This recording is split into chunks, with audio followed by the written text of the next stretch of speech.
Bismillah. Assalamualaikum warahmatullahi wabarakatuh. Apa kabar anak-anak sekalian? Semoga senantiasa dalam keadaan sehat dan senantiasa dilindungi oleh Allah Subhanahu wa Ta'ala. Pada kesempatan minggu ini kita akan belajar tentang Asmaul Husna bagian 2.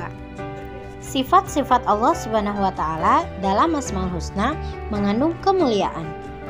Memahami sifat-sifat Allah dalam Asmaul Husna dapat mempertebal keimanan dan memperbaiki perilaku kita dalam kehidupan sehari-hari.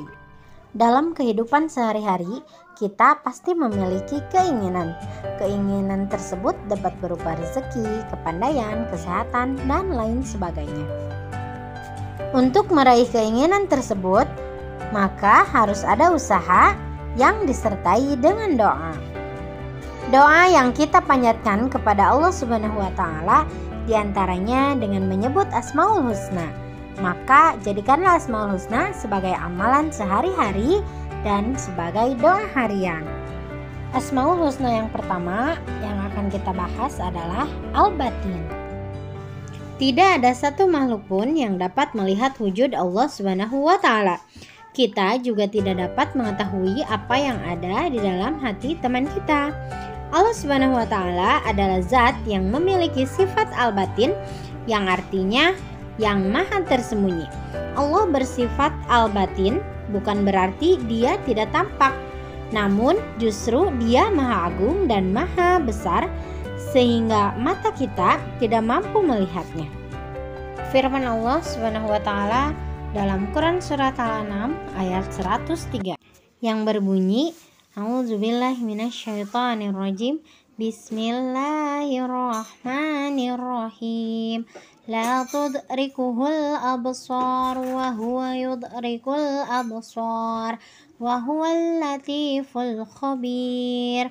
Yang artinya, dia tidak dapat dicapai oleh penglihatan mata, sedang dia dapat melihat segala yang penglihatan, dan dialah yang maha halus lagi maha teliti.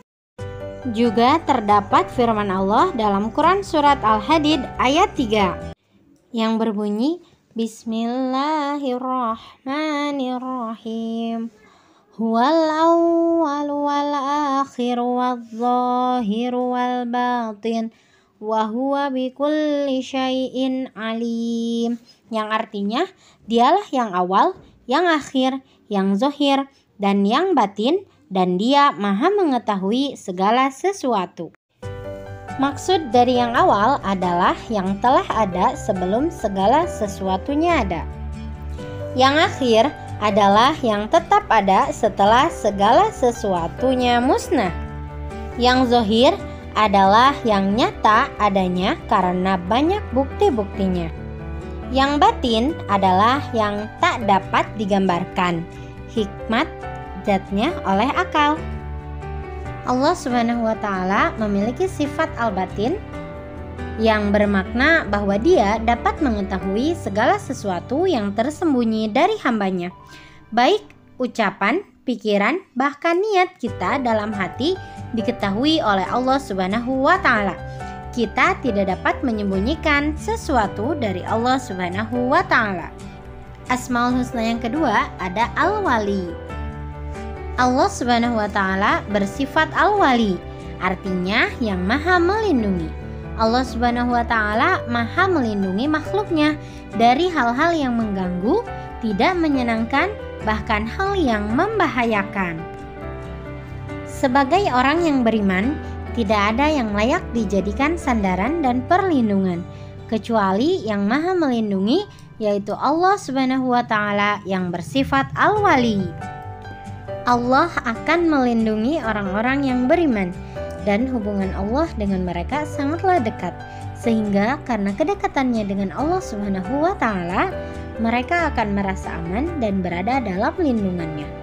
Allah Subhanahu wa Ta'ala berfirman dalam Quran surat Al-Baqarah ayat 257 sebagai berikut. Bismillahirrahmanirrahim. Allahu waliyul ladzina amanu yukhrijuhum minadh dhulumati ilan nur wallazina kafaru awliya'uhumut taghutu yukhrijunahum minan nuri ilaz zulumat ulaika ashabun nar hum fiha khalidun, yang artinya Allah pelindung orang yang beriman. Dia mengeluarkan mereka dari kegelapan kepada cahaya atau iman. Dan orang-orang yang kafir, pelindung-pelindungnya adalah setan yang mengeluarkan mereka dari cahaya kepada kegelapan. Mereka adalah penghuni neraka, mereka kekal di dalamnya. Firman Allah Subhanahu wa taala dalam Quran surat Asy-Syura ayat 9. Bismillahirrahmanirrahim.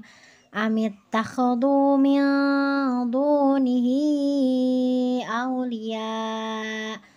Fallahu huwal waliyyu wa huwa yuhyil mauta wa huwa ala kulli syai'in qadir. Artinya, atau mereka mengambil pelindung-pelindung selain Dia. Padahal Allah Dialah pelindung yang sebenarnya dan Dia menghidupkan orang yang mati dan Dia maha kuasa atas segala sesuatu. Sebagai orang yang beriman, kita harus menerapkan Asmaul Husna Al-Wali dalam kehidupan sehari-hari. Semoga Allah Subhanahu wa taala menjaga, melindungi, dan memelihara kehidupan kita. Juga hendaknya kita menjadi orang-orang yang dapat melindungi dan menghormati hak orang lain, menolong dan membantu sesama untuk melindungi haknya sebagai manusia. Alhamdulillah, sekian materi yang dapat Ibu sampaikan. Terima kasih. Wassalamualaikum warahmatullahi wabarakatuh.